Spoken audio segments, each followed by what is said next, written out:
Good evening, you fantastic and glorious degenerates of this floating rock that we call Earth. Welcome to Off the Wire. I am your host, Noel Lynn, aka the Cajun Libertarian. And tonight we have a somewhat short, but absolutely packed with information and entertainment show for you tonight. So please stick around to the end. It's not going to last very long, but this is incredibly important.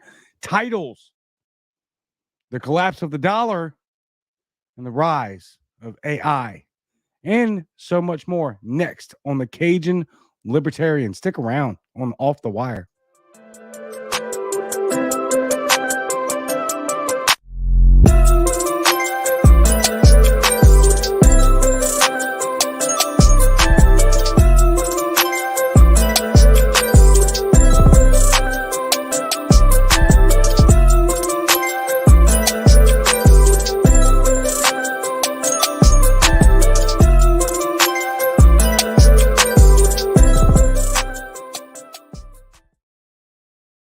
Yes, indeed. Welcome, everyone. Patricia Marie, hashtag Off the Wire.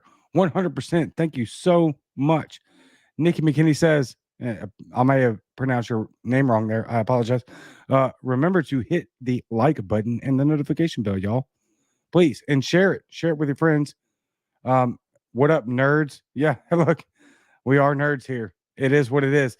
At this point in life, in United States or global politics, right? Geopolitical politics, you must be a nerd to actually be attentive and learn anything whatsoever about what's going on in the world. So I take that, Christopher, my guy from Twitter, longtime Twitter, one of my first Twitter followers, big supporter, love him so much. Yeah, I'm a nerd. I'll take it. I read a lot, study a lot, have to. How in the world are we going to be able to keep up what's happening on this planet if we're not nerds, by the definition of said nerds? So, before we get started, please like, share, subscribe. You know, if you're on Google Podcasts, Apple Podcasts, Spotify, all of those things, please leave me a 5-star review and a subscription. That would be very much appreciated. If you hate my guts, please comment. I love it. Let me know how I can do better. It is sorely appreciated if you are a critic of this show and of me, of my pages, which I get a lot of critics on the Facebook page and the Twitter account. Hey, you're welcome here. Come on. Let me know. Let me know how I can do better. It would be fantastic. Amanda Gibbs says, hey, what is going on, Amanda? Nick says, brushes my nerdy shoulders off. Amen. Chris says, that's why I belong here. Yes, indeed. So let's get into it. So we are going to have a kind of a short show tonight, but look, I always kind of predict these things and they kind of never work out because I start producing the content or letting you know about the content that I've been dissecting, and then it winds up into a longer show than I had previously anticipated. That's just how it happens. Whatever. But it should be a short show, but it is absolutely packed. Before we get started on all of the serious parts of what's happening in the world, let me say this. Yes, Trump got indicted today. Hold on. I've got an article for it. Let me see real quick. All right. It's this one right here. Trump got indicted. All right. Good to go. Major distraction. Who cares? Nobody cares. Nothing's going to happen whatsoever. Don't care about that whatsoever. Don't care. Not even in the slightest. So we have handled that portion of today's cultural media, which is an absolute dumpster fire. Oh, well, that's a perfect segue into this.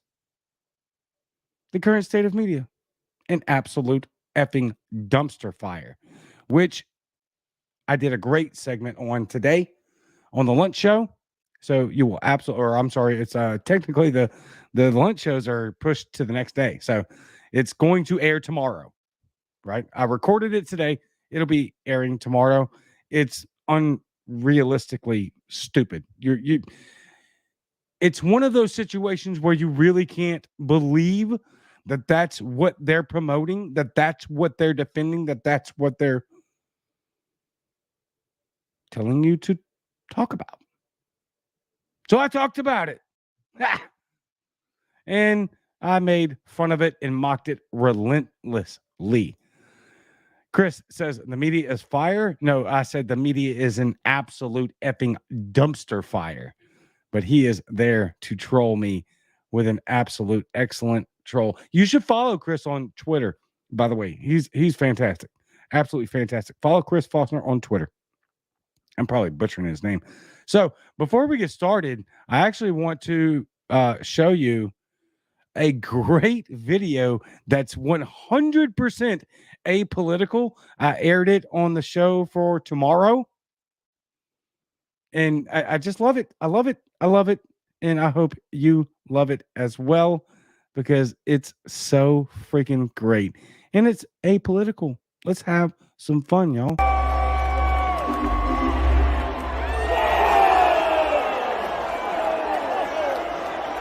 Leveled.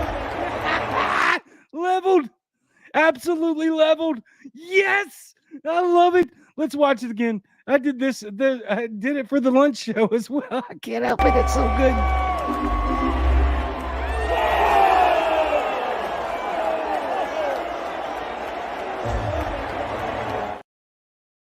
Bam! Absolutely leveled. That's fantastic. So the backstory here is that the guy was proposing to his soon to, or I hope soon to be fiance, who knows in this climate, on the baseball field. He runs out there with the ring, drops down on a knee, and then gets absolutely crushed. Oh, it's great. That's so freaking hilarious. I love it so much. Chris says, you followers. So, yeah, we'll have some fun with that. All right. So, a quick update on what's happening. Now, I am not totally convinced by this tiny little article here about what is happening, but let's read it because it will take literally like 10 seconds. At least 25 cars of a freight train derail in western Minnesota. This is from CNN Today. A freight train derailed in Paradise, Minnesota, or Montana. What in the world? My bad. It's in Montana, y'all. On Sunday, according to the Sanders County Sheriff's Office. Approximately 25 cars were derailed around 9:20 a.m. near Highway 135. Dispatcher Bill Brown told CNN the train derailed on the banks of the Clark Fork River, approximately 200 miles northwest of Bozeman. Okay, so here's why I'm confused because I believe. Well, I guess let me finish it. Let me finish it real quick. Images from the scene show some of the cars in the river. The sheriff's office, Lord, did not provide any information on what the train was hauling. However, Brown said there did not appear to be any hazardous materials on board. The Sanders County Fire Department was on the scene responding to the derailment. Brown said the Office of Emergency Management and the Montana Rail Link have also been notified on the incident. There have been no injuries reported. The cause of the derailment is under investigation. So we have more derailments happening by the freaking hour is what it seems like. Now, I was reading that article and I was like, wait a minute, didn't that train have ethanol? Like there was an ethanol problem, which is very toxic. But the ethanol situation is in Minnesota. So now I'm going to have to go freaking find that article about what happened in Minnesota, I think today or yesterday. And then we're going to have to talk about that. Main point being here is I might have mixed up the articles. No big deal. What is going on with the trains? And I'm fairly certain that the train that derailed in Minnesota, not the one I was talking about in Montana, How many of these are we going to have? But that one was carrying ethanol, which is very, very, very, very, very toxic. I turned the AC on. I'm still sweating bullets because I'm in South Mississippi and it's 80 degrees already. All right. Let's move on to artificial intelligence. I need to admit something to y'all. I was getting sick and tired of all of the AI talk. I really, really, really was. I'm like, guys, guys, girls, all that encompassed. This is not that big a deal. And then I caught a hold of a couple of things. This is not the most revealing article about it, but I will tell you that what I learned from a few videos and a few articles and a little bit of research out of the last 48 hours or so, I am not so convinced now that this is being blown out of proportion. It does not seem to be. Let's read. Tech leaders sign letter calling for pause to artificial intelligence. This is from voanews.com, March 30th. Most of you probably already know this stuff, but let's kind of dig into a couple of these details real quick. An open letter signed by Elon Musk, Apple co-founder Steve Wozniak, and other prominent high-tech experts and industry leaders are calling on the AI industry to take a 6-month pause for the development of safety protocols regarding this technology. The letter, which as of early Thursday has been signed by nearly 1,400 people. Now, I will say this, pause for a second. There is some dispute over the authenticity of some of these signatures. Okay, be aware of that. That doesn't make the situation any less kind of alarming, right? I hate to be the alarmist guy. Again, I've rolled my eyes at these AI conversations for quite a while now, going on 2 months or so, because I'm like, yo, this ain't going to work out. This ain't going to do the things that you're talking about. It's just not. But I'm probably wrong. I'm probably wrong. I'm just going to be honest. By the way, print guns, not money, right? All right. So let's skip through a few of this. The letter, which as of early Thursday had been signed by nearly 1,400 people, was drafted by the Future of Life Institute, a nonprofit group dedicated to, quote, steering transformative technologies away from extreme large-scale risk and towards benefiting life. In the letter, the group notes the rapidly developing capabilities of AI technology and how it has surpassed human performance in many areas. Stick with me on this one. Stick with me, because I'm going to explain to you why I'm starting to turn the corner on how dangerous the AI can be, regardless of the fact that you have major tech players like Elon Musk and others, Steve Wozniak, creator of Microsoft or co-founder of Microsoft, all those other entities, large tech industry players, saying you need to pump the brakes on this right now because this is getting completely out of control. It's going beyond our humanistic capabilities to rein in. So stick with me, because I'm going to give you a very important insight on what I think personally, what changed my mind on how this is now becoming an actual real problem. Perhaps most significantly, the letter points to the recent introduction of Chat GPT-4. They don't say Chat, a program developed by San Francisco-based company OpenAI as a standard for concern. Oh, here's one reason. I'll go ahead and give you this one reason. We went from Chat GPT, my Lord, 1, 2, 3, now 4, in rapid succession. Like faster than Thanos snapped his fingers out of existence of half of the population of the universe, right? GPT stands for Generative Pre-trained Transformer, a type of language model that uses deep learning to generate human-like conversational text. The company has said GPT-4, its latest version, is more accurate and human-like and has the ability to analyze and respond to images. The firm says the program has passed a simulated bar exam, the test that allows someone to become a licensed attorney. That's not that very shocking to me because it's an AI generated program. It's a language model, right? So it's going to have some of these intellectual capabilities programmed into its responses, right? That's not what concerns me. In its letter, the group maintains that such powerful AI systems should be developed, quote, only once we are confident that their effects will be positive and their risks will be manageable, end quote. Noting the potential a program such as GPT-4 could have to create disinformation and propaganda. The letter calls on all AI labs to immediately pause for at least 6 months the training of artificial intelligence systems more powerful than GPT-4. All right, that's a huge red flag for me.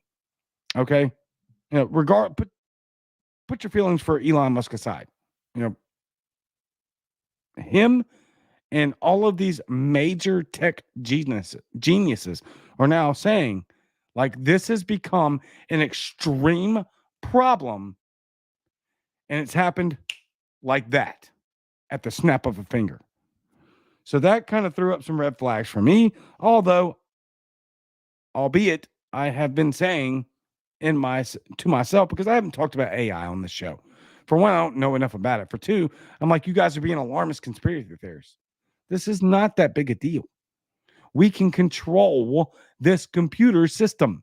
We just can't. Let me tell you where I'm probably wrong on that. The letter says AI labs and independent experts should use the pause, quote, to jointly develop and implement a set of shared safety protocols for advanced AI design and development that will ensure they are safe beyond a reasonable doubt, end quote. Again, not alarmist for me.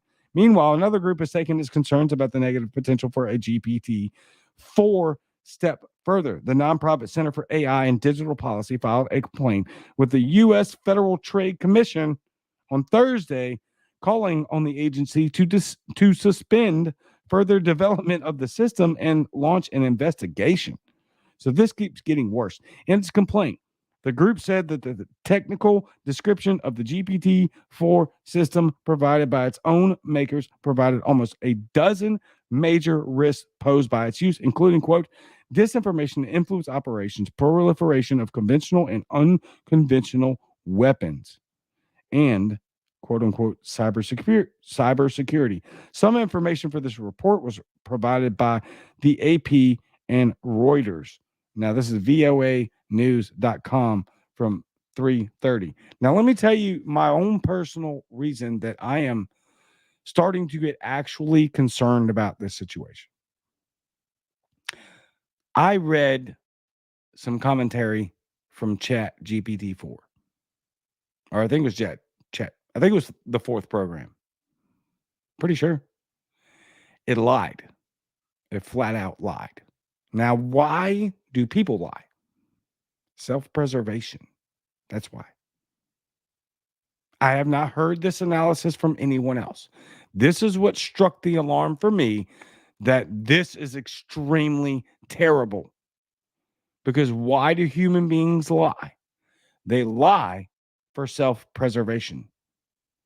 This Chat GPT-4 just lied.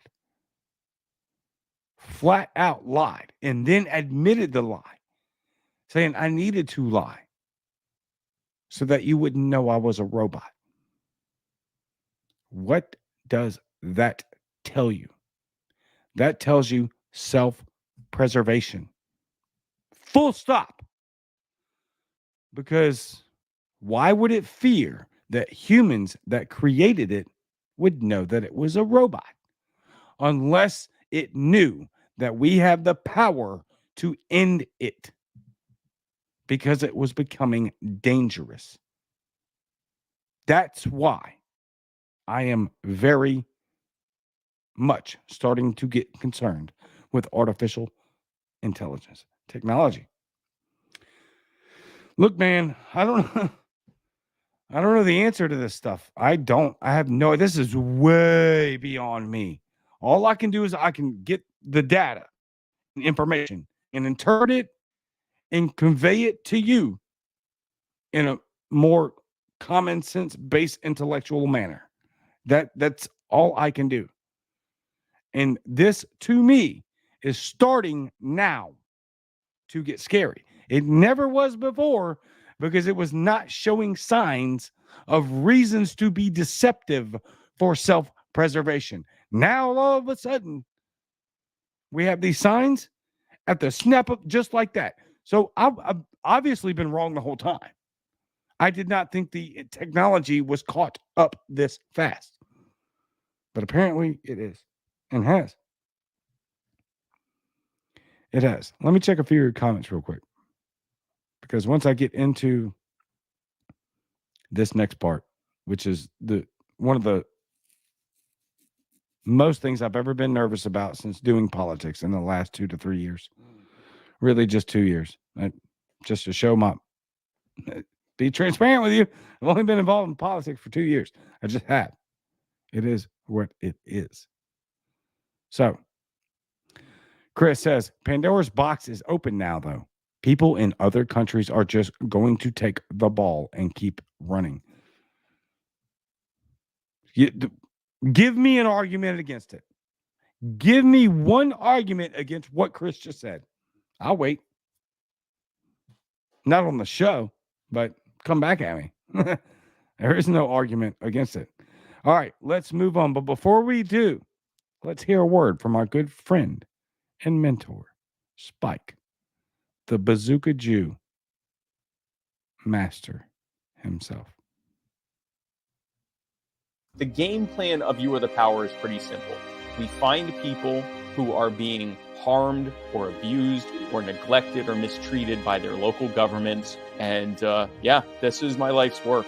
We want to help people. This is something that has already began to affect real change. This isn't some distant, futuristic, utopian dream. It's already happening. It's making its course. It's making waves right now as we speak. If you want to learn how to become an effective activist and then to do actual activism and actually help people now, not wait for, like you said, some distant utopian future where libertarians take over the world and leave everyone alone. If you want to do that now, that's what we're doing. This next year is going to be the year that people see what liberty actually looks like. Not what it sounds like, not what our philosophy is, but what the actual results and idea, what the solutions behind what we do. So that's what I'm doing with You Are the Power. I would love for you to be a part of it. youarethepower.net. We'd love for you to become a member. And this is my life's work. Outstanding. Please go subscribe to youarethepower.net. It's free for you, and you get to stay caught up on exactly what youarethepower.net is doing every day, which is making real waves. That is me on there, not some utopian future where we're not actually making or affecting any real change. So please go subscribe and get your free daily newsletter now. Chris says, I'm only here for the Spike ads. I don't blame you. Oh, man, I don't blame you. All right. Let's get into the next segment. Look, don't hate me. I just scour everything that I can to find the information. This is from thestreet.com. It has Elon in it again. So this is not an Elon show. He just happens to be involved in these major topics. Elon Musk sounds the alarm about the U.S. dollar. The billionaire global CEO worries about the loss of the greenback's influence, which he attributes to the Biden administration's foreign policy. Man, he ain't wrong. This is from thestreet.com, March 30th. Musk considers, for example, that U.S. diplomats have become warmongers, which has brought America's enemies closer together. Tell me that's wrong. Tell me that's wrong. Tell me that the military-industrial... Stare me in my face and tell me that the military-industrial complex has not brought our enemies together. You can't.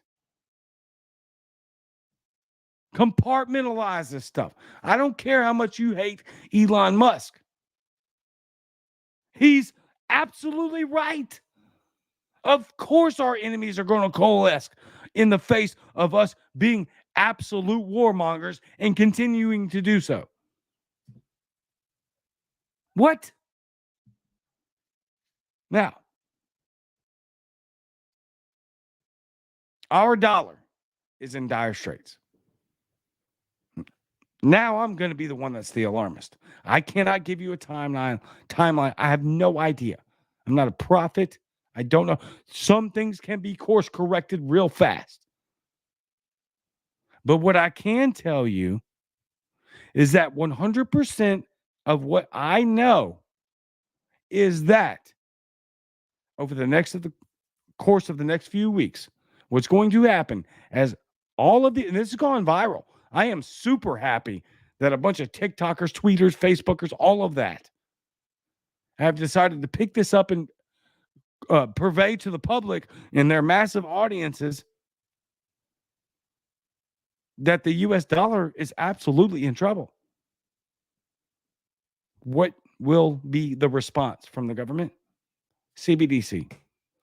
This is what's going to happen. Pending the absolute, and this is my prediction. I have not heard this from anywhere else. I'm telling you that again. This is my prediction. Pending the inevitable collapse of the US dollar on the on the global market, right? As more countries abandon the US petrodollar as their reserve currency internationally, they're going to escalate this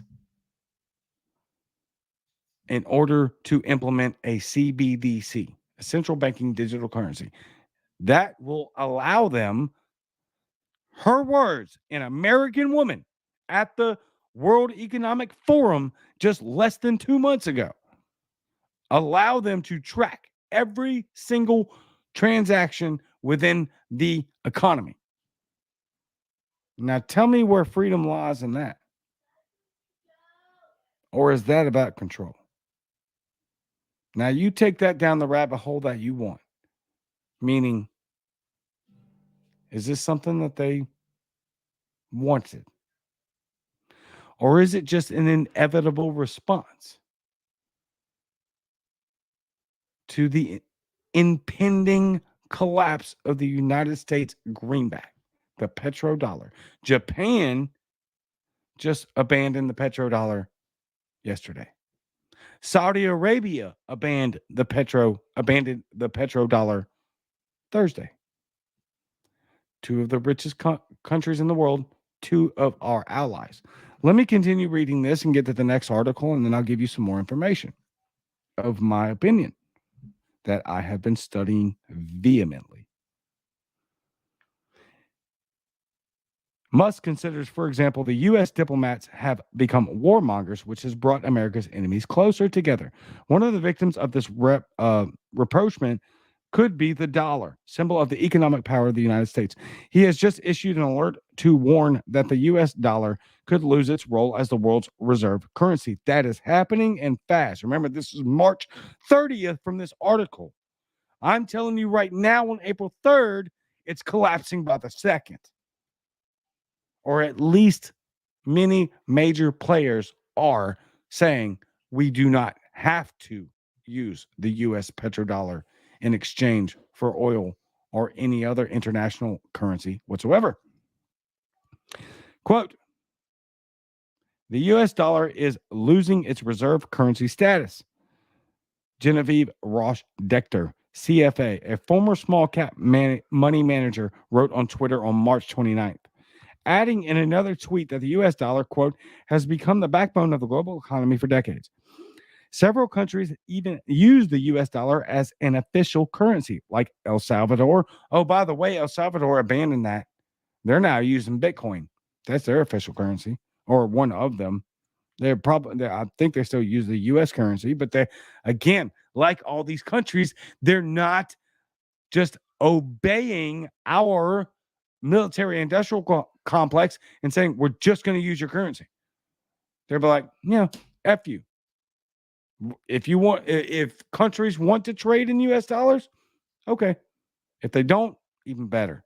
That's what's happening right now. So at some point, we must acknowledge that the vast majorities of the international community will more than likely just abandon the US dollar completely and adopt some other form of currency. And when they do that, logical deductions, mathematical reasoning, what do you think happens? What happened in early Germany with hyperinflation? What happened in Venezuela with hyperinflation? I hope with every fiber of my being, I'm being an absolute conspiratorial theorist. I'm not, because I'm giving you facts, but I'm hoping I'm being an alarmist. I hope this is being blown out of proportion. With every fiber of my being, I want it to be blown out of proportion. I'm telling you, it's not. The timeline, only the timeline is up for debate. This is absolutely the result of Richard Nixon, started by FDR, abandoning the gold standard. What is your money backed by? What is that dollar bill? What is that 20? What is your bank account when you log onto your phone, on your smartphone, and you log into your whatever bank account that you have on said phone? What is it backed by? It's been backed by petroleum. Petrodollar. So if the other countries aren't buying oil using the petrodollar, then where does that leave us? This isn't difficult economics. This isn't boring. It's not dry. This is where we're at.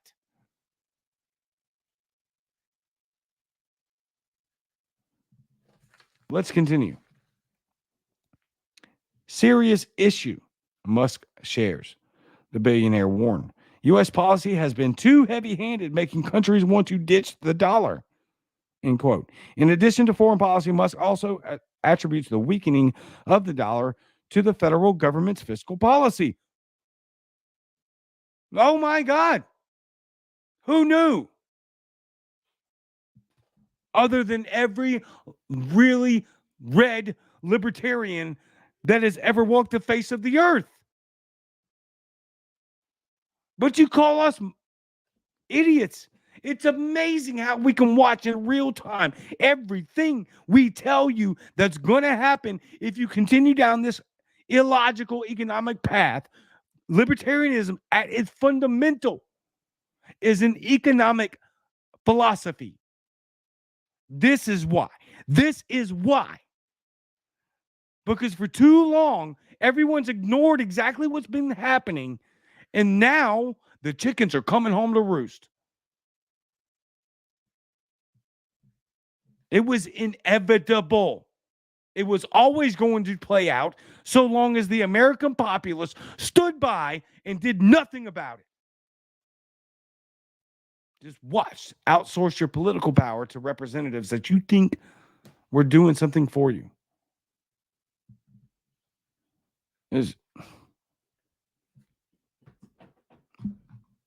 What else can you say besides what Chris says? Valueless currency on the international stage. And if it's valueless on the international stage, what does that mean for your bank account? It means it's worth nothing. Nothing. It's worth fairy dust and unicorn farts. This is how you get hyperinflation. This is how you get Germany and Venezuela. I'm not sitting here saying that tomorrow the whole system will collapse. I have no idea. I don't. There's a lot of course correction that can be made over the course of very short time. But do you effing trust the Biden administration to do it? Make it real. Be honest with yourself. All of your first world problems are about to poof, be gone if this isn't fixed now. And the only way to fix it, because our greenback is backed by petroleum, means we must immediately pump as much freaking oil as possible and sell it. That's it. You know what the other option is? Do you know what the other option is? For America to use military force and bully everyone else. And how do you think that's going to work out? Really? Seriously? Are you going to bully China? You're going to bully Russia into making them buy your oil? Or they don't even have to buy it, right? You're just going to bully them into using the U.S. currency on the international stage? That's what we've been doing. But it worked because we were actually producing oil.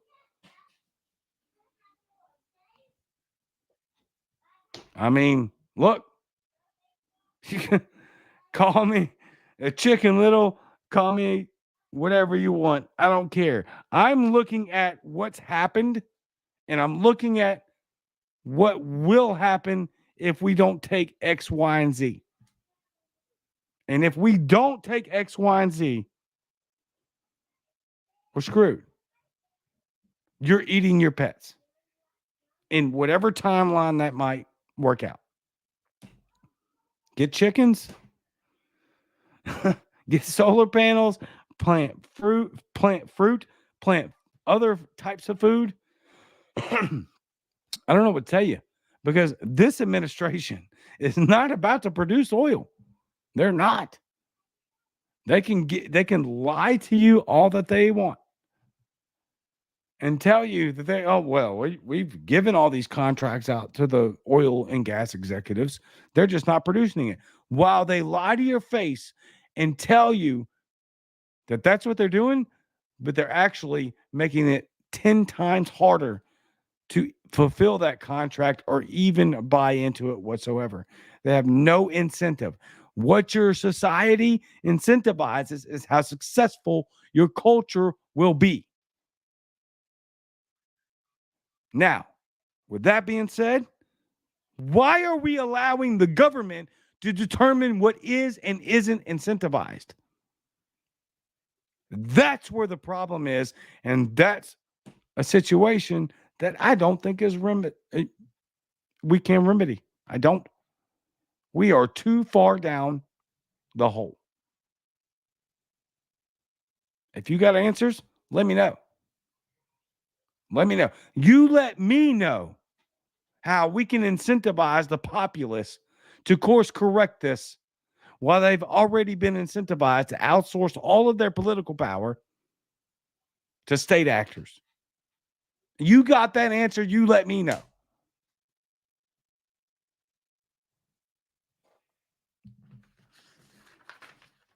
Petro Yuan or Petro BRICS. The need for better alternative reserve currencies to break dollar dominance. From Forbes, India. The dominance of the US dollar has been causing increasing problems for economics around the world. As a result, there is a growing undercurrent of interest in finding alternative reserve currencies. China is pushing for the yuan to become a reserve currency, but a possible BRICS plus central bank digital currency may have the edge. From Forbes, India. I've been talking about how the collapse of the US dollar will 100% inevitably result in a central banking digital currency. The escalation of implementation of a CBDC immediately, without question. As soon as this word came down, and I found out as soon as you did,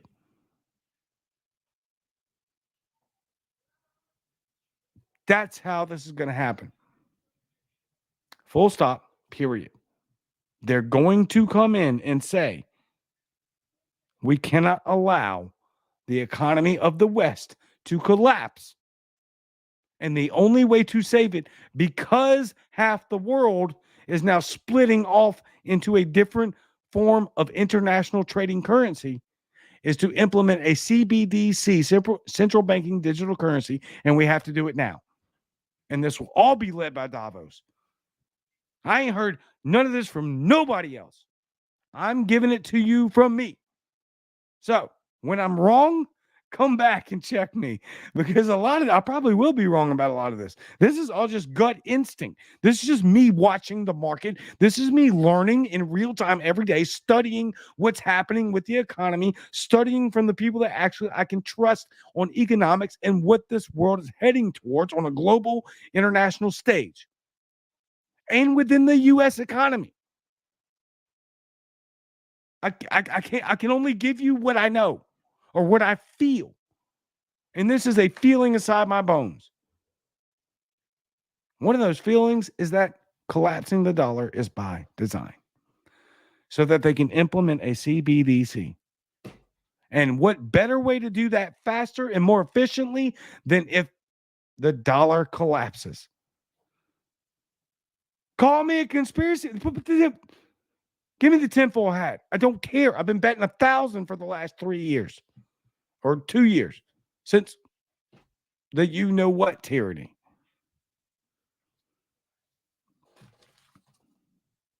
China is pushing for the yuan to become a reserve currency, but a possible BRICS plus central banking digital currency may have the edge. I've been saying that before I ever read this article. Some of you may be wondering what BRICS is. Hopefully, none of you are. I really believe that most of my audience is much more well-read and investigatory than I am. But here's what BRICS is. BRICS is an acronym. It's Brazil, Russia, India, China, and South Africa. Now, last week, Saudi Arabia abandoned the obligation of using U.S. currency for their international trading dollars in regards to oil. Saudi Arabia. Did I mention Saudi Arabia in the BRICS nations? Brazil, Russia, India, China, South Africa. No, Saudi Arabia is not in that list. Yesterday, Japan decided to use other international dollars to trade in oil, specifically Russia, which I might add that most of you may know, but if you don't, here you go. The ruble is more valuable. The Russian ruble is more valuable since the United States slapped these garbage sanctions on them than it ever has been. Why? Because Russia's main currency is oil and natural gas. So when this administration took over and we abandoned drilling and pumping our own oil and being a net exporter, so when the Trumpers tell you we were energy independent. No, we don't. No, we were not. We were never energy independent. We were just a net exporter of energy, of oil and natural gas. Well, guess what? When we shut that down, who the hell do you think took over? Russia. And that's why they had the balls to invade Ukraine. Man, of course they could, because they didn't have to worry about their economic status because we quit drilling, pumping, and selling oil. That's why. So now they're doing it. And how much of the world is it? They're just going to buy it from them. That's what happened in Japan. Japan said, hey, look, America, love you, but I need oil and I need natural gas. And Russia's willing to pump it, drill it, and supply it at a cheaper price than your sanctions are demanding otherwise. That's what's happening. Now the Russian ruble is more valuable than it ever has been. The Chinese yuan is more valuable than it ever has been because the economy, the currency of the world is gas and energy. Full stop.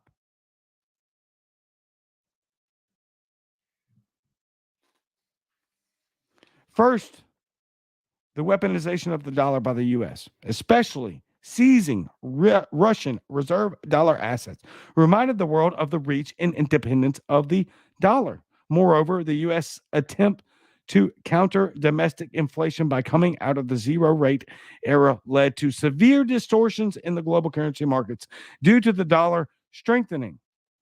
With the world's fastest asset now yielding positive returns, global capital flowed to the dollar. It climbed 15% against global currencies and 30% against the Japanese yen by late 2022. Central banks around the world could either increase rates with the United States Fed, in parenthetically, for example, RBI in India, sacrificing growth and yet get some currency depreciation, or hold rates but see their currency tumble. For example, Bank of Japan's stance in the yen's great fall. With commodities priced in dollars, for example, oil, their prices fell in dollar terms, but not necessarily in terms of other countries due to their exchange rate depreciation. Effectively, the United States necessarily in terms of other currencies due to their exchange. Effectively, the United States distributed some of its price rise to the other countries via exporting inflation. Now, you tell me. We bullied everyone else into using the petrodollar. Semi-bullied, quasi-bullied, whatever bullied you want to use a prefix for. That's what we did. And they said, yeah, well, we're going to have to kind of use that. And now that they're saying, well, if you're going to export your freaking inflation onto everybody else because of your dumb freaking economic policies, because of your absolutely ignorant and dysfunctional government, why the hell should we trade in your currency then? Hello. Why will they use our currency that we're intentionally, in my opinion, intentionally inflating? They have to use the currency. They have to use the same currency. So they could just bail. They could bail. It's absolutely quite amazing to me that for someone who has been, you want to talk about somebody that was economically illiterate less than a year ago or over a year ago, 2 years ago. And you're telling me with a whole ass career, a wife and 3 children, helping out my church and my community and doing this show, that I could come to the conclusion of being this well read within 6 months. And we're screwed.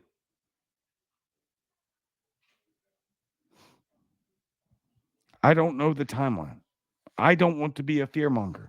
I don't want to be an alarmist. I will tell you straight up. Get freaking chickens. Learn how to farm your food. Because if it's either in this year or 20 years from now, this will collapse. This entire experiment is built on a house of freaking cards. We abandoned the gold standard and we adopted the petrodollar. This is common sense. This does not take an economic doctorate to understand. Your money's backed by what? Fairy dust and unicorn farts. It was backed by gold. You could literally bring your note to the bank and you could get whatever that money or whatever that note was worth in the weight of gold. Well, we abandoned that, and now we're at the petrodollar, which you could not just go to the bank and get, whatever X amount of oil your note was worth, could you? No. That was based on international exchange. Where is that headed? If the world abandons the U.S. petrodollar, then what is your money worth? You could just go in history and look at the paper houses and the toys they made out of their paper money via hyperinflation and see exactly what I'm talking about. I don't know what the timeline is. I really, really don't. I don't. But I'm telling you right now, Japan just decided to trade in a different international currency. They might still trade in US currency, but they don't have to. Saudi Arabia, probably the second richest country on the planet, did the same thing before Japan. Both of these countries are supposed to be our allies. None of these countries are a part of the BRICS nations: Brazil, Russia, India, China, South Africa. Now, if all of the countries within the BRICS nations decide to abandon the US petrodollar this week, what do you think is going to happen? Man, I don't know. You tell me. But it ain't good. You talk about 7 of the largest countries in the world that are exporting and importing oil and gas and natural resources of all sorts and colors and sizes. They just abandoned the US petrodollar.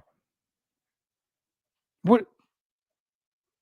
And there's going to be no negative impact for the United States because why? Why? It makes no sense. I didn't even get through a quarter of this article, but I'm going to leave it there because I made my point. Look, man, I don't know what to tell you. I really don't. I hope, for the love of God, I hope I'm being an absolute extremist alarmist and I'm blowing this way out of proportion. But if you check history economically,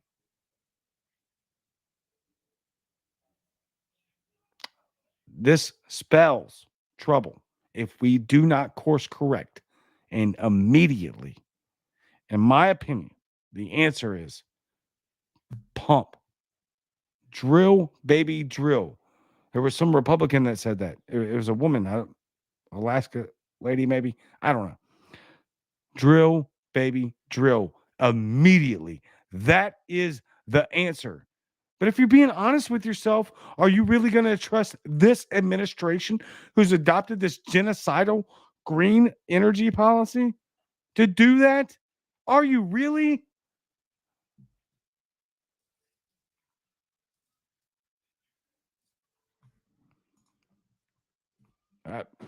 He typed that out before I said my last sentence.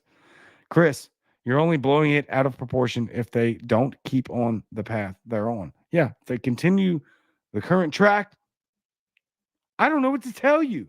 There's no recovering. It's absolute devastation in whatever timeline that might mean. It's your guess just as much as mine. It could happen in 2 weeks. You might walk into your grocery store and half the effing items there be gone. 15 years from now, it might be the same thing. I don't. How are we supposed to know? They're not going to tell us the truth. We can only gather the information that we can speculate on and then try to figure it out from there and do the best that we can to tell our family, friends, and loved ones, hey, you need to prepare because this might come to an effing head, and it might come to that head immediately. But the worst thing you can do is laugh it off and say, don't worry about it. It's America. America. Home of the free, land of the brave. Bro, this is not sustainable. It's just not. It's not sustainable whatsoever. I pray to God that we can fix this and we can do it really quickly. I don't know that you can just call your government and tell them they need to course correct right now and change their nature. and say, you need to pump oil and you need to do it now. Hell, if I know. I mean, I suggest it. That doesn't mean they're going to listen. And the last thing I'm going to say is advocate for anything like violence because they want that for sure. Look what they did to 1-6. F that nonsense. Absolutely not. Under no circumstances whatsoever can you allow, promote, or disseminate any kind of information that would allow for any sort of violent revolution. Cannot happen. Yeah, the memes are fun. Have fun with them. But absolutely under no circumstances can that be a real outcome. They would love that.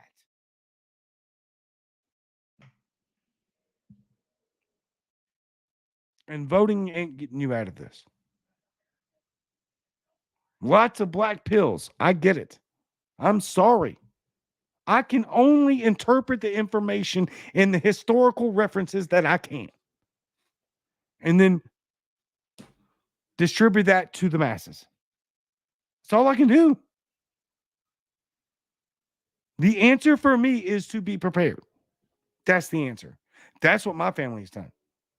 Get food, dry food, get water, get chickens, learn how to become self-sustainable, get seeds, learn how to harvest them. You still have YouTube. So half of y'all are watching it on YouTube right now. Go to the more important YouTube channels, learn how to harvest food. Learn every trick that you can and do it in mass right now.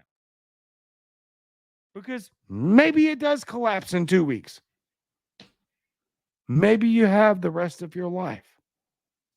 But what harm is there in learning how to be self-sufficient? If there is no Walmart, what are you going to do?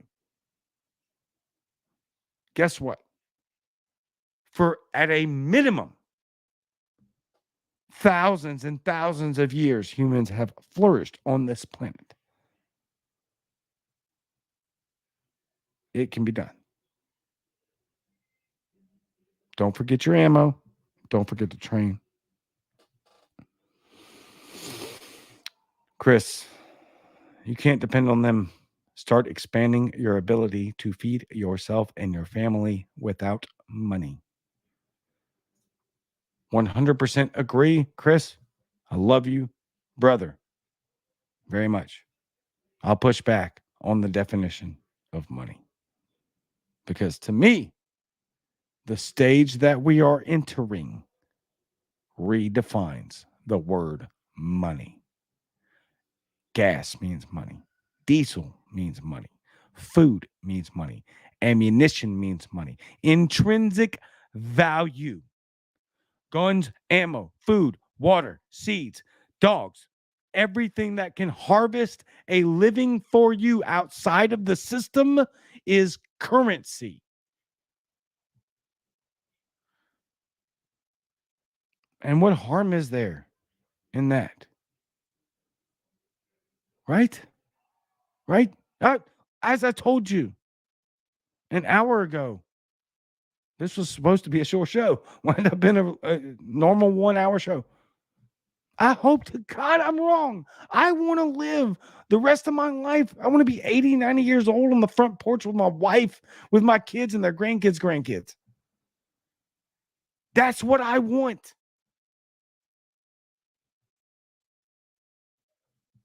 If we're going to have that visualization of the future, if that's what is going to happen for you in your life, then it is of my opinion that the only way you're going to make it there is via self-sufficiency, self-preservation.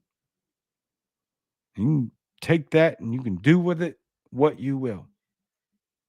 I do not, under any circumstances, promote violence whatsoever. Janice McKenzie, 1000% right from Miss Janice. Love you very much. I like the barter system. Everybody has some talent. So, yeah. And some goods. You better start now. You better, what harm is there and starting now. Hopefully, you live to be 90 years old and you see your death. Your kids have kids and kids and kids. But what if that doesn't happen? What if?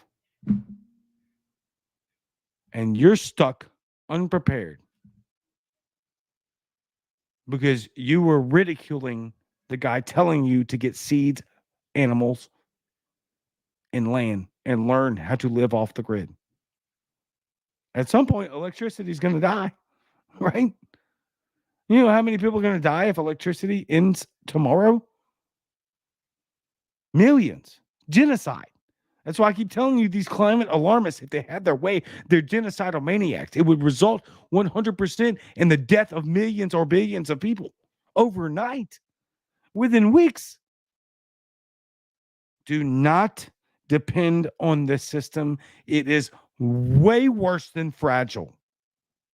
And there's a very real possibility that that fragility may shatter very soon. And I'll leave it right there. I love all of you very, very much. I would not effing waste my time on this channel, radio, TV show. When I got my kids just got home, I ain't seen them all day in there for the last 40 minutes. I do it for them and I do it for you because I desperately want you to understand that we are dealing with an atrocity unprecedented in history. An overgrown government with a communistic theory of 100 years now that they're trying to perfect. That's my opinion. That's my conspiracy theory. Take for that what you will. We're obviously not a capitalistic society. That's a ridiculous notion. So do with that information what you will and understand historically, economically. It doesn't take much. Like I said, and a year ago, I would not have even known what GDP was. Like, we can all do this together. Also, print guns, not money. I love you very much. And I hope to see you again on Wednesday. Oh, nope, I'm sorry. Every live show will be Tuesday and Thursday from now on. But really quick, before we end, let's hear a word from our last sponsor. Well, this is Justin Lomness, the Lunatic Libertarian Podcast, the place to engage lunatic ideas about freedom, building skill sets, encouraging individual tangible knowledge, self-sufficiency, and engaging all of humanity, regardless of political affiliation, sex, race, color, creed, pronoun, preference, social economic background, or any label, title, or category you choose to affiliate yourself with. We appreciate all the knowledge for the better of all mankind, and we thank you for listening to the Lunatic Libertarian. Outstanding, Justin. Thank you very, very, very much for sponsoring the show. Please go follow him. My bad. Facebook, YouTube, Twitter, all that. Let me get to a couple of your comments. We're way over the mark here, but I did see one I wanted to read real quick. Rise to Liberty podcast. Don't forget to add books to your list of preps once you have a heart. They can't censor it. Thank you. Thank you. That is one of the most valuable comments I've ever seen. Real quick, I gotta adjust for this one real quick, and then I'll explain to you what I'm talking about. I'm obviously Noel's burner account if y'all haven't figured it out yet. It's not true. No, Chris has his own account. Now, this comment right here. Let me explain to you what I have been saying to my wife. All of these books, plus way more, they're stacked and everywhere else too.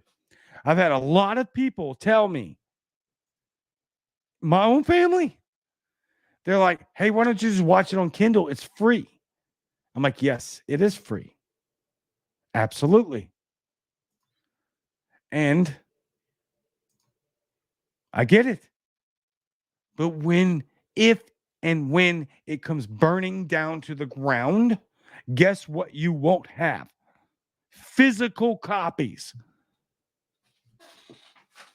I get made fun of because I do my show in paper notes. There's a few reasons for that.